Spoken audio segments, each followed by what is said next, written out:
এটা বলবো না যে শিবির একেবারে ফেরেশতা দুধের ধোয়া, তা বলবো না। শিবির সবসময় তারা ডিফেন্সিভই থাকে, অর্থাৎ সর্বপ্রথম আক্রমণ করেছে এরকম হয়নি, আক্রান্ত হয়েছে।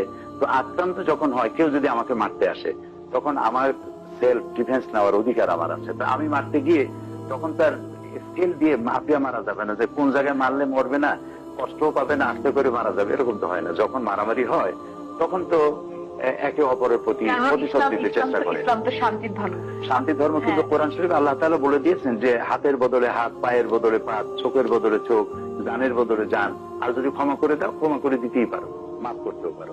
এটা ঈসা আলাইহিস সালাম যেমন বলেছেন, কেউ যদি এক থাপ্পড় মারে তাহলে আর এক গাল পেতে দাও। মুহাম্মদ সাল্লাল্লাহু আলাইহি ওয়াসাল্লাম তা বলেন নাই। শরীয়ত ভেরি করেছে, এখানে এসে শরীয়ত পূর্ণ হয়েছে।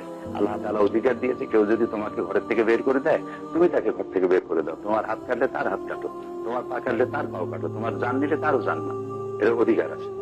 তো সেই জন্য শিবির যে হাত পাও কাটে, এই কথাটি সঠিক নয়। এটি একটি ব্লেম, এটি একটি কি বলবো, একটা ষড়যন্ত্রমূলক অপপ্রচার, যাতে করে এই সংগঠনের কাছে ছেলেরা মেয়েরা এসে যাতে দিন শিখতে না পারে, সেজন্য একটা প্যানিক সৃষ্টি করা। আপনি মনে করছেন যে ছাত্র শিবিরের ছেলেরা সাধারণত এই হাত পা কাটে না? আমি তাই মনে করি। আপনি তাই মনে করেন? আচ্ছা।